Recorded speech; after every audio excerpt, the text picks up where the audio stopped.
Mana bismillah ochdim barakangizni, barakalarni qarang. Endi hammangiz shu Qur'onimizga e'tiboringizni qiling.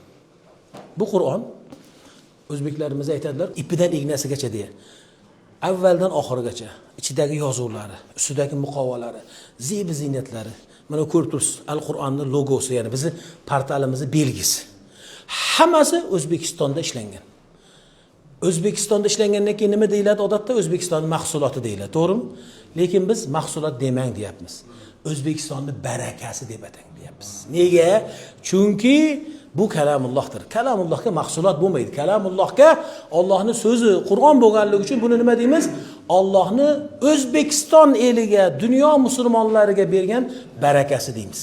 Mana hozir men Hoji akamga har biringizga berishdan avval nima qilaman? Mana bismillah deymanda, odatda Qur'onni olganimizda, biriga berganimizda ham olib beravermaymiz. Hatto mana Qur'onni sotayotgan sotuvchilarga ham aytish kerak. Biriga bersa bir mushtariga, xaridoriga, Hazrat yetkizing, o'psin oldin. Muborak bo'lsin desin. Bu albatta O'zbekistonning barakasi dedik. Barakaligi shu yerda. Birinchi O'zbekistonda ishlab chiqarildi.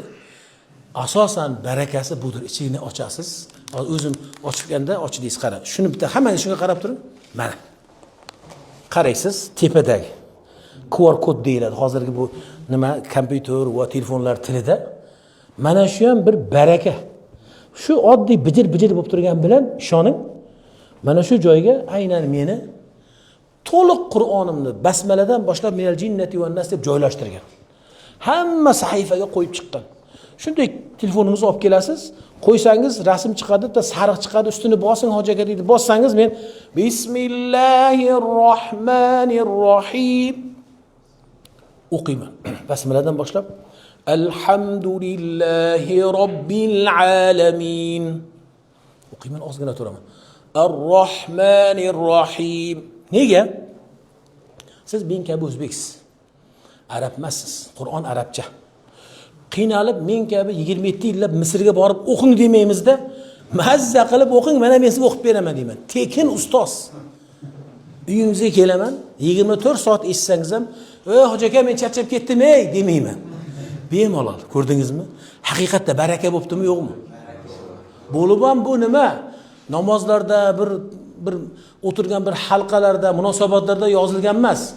Sizing uchun, ya'ni aynan sizni o'ylab O'zbekiston musulmon idorasidan bizga Misrdaligimizda bu Ahmad akalarimizning do'stlari Shavkatjon bordilar. Ya'ni rejissyorlar borib 40 kunda yozdik. Minal jinnati wan nas tugaydi. Buni asli videosi bor. Buni Al-Qur'onga kiringda, Al-Qur'onda mana shu videosini ham ko'rasiz. Chunki videosi yana ham sizga ta'limini tez o'rgatadi, chunki og'iz harakatlarini ko'rasiz-da.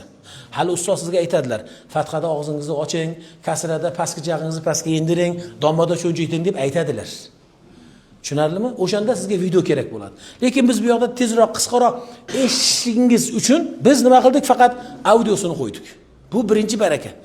Asosan barakani kattasi bu yoqda. Mana u joyga qo'lingizni, telefoningizni olib kelasiz, shu yerga qo'ysangiz, shayximiz Shayx Muhammad Sodiq Muhammad Yusuf hazratlari o'zlari Qur'on ma'nolari tarjimasida yozgan tafsirlarini o'zlarini viqorli, boyaga mungli, o'sha vazminli, go'zal tovushlarda o'zlari mehribon va rahimli Alloh nomi bilan deya o'sha ovozlarni bilasiz. Qanaqangi ovoz. O'sha tovushda Qur'onni oxirigacha tafsir qilib beradilar. Bu Qur'onni o'zi bir madrasa bo'pti-ku, hoji aka. Uyingizda bir madrasa bo'pti-ku.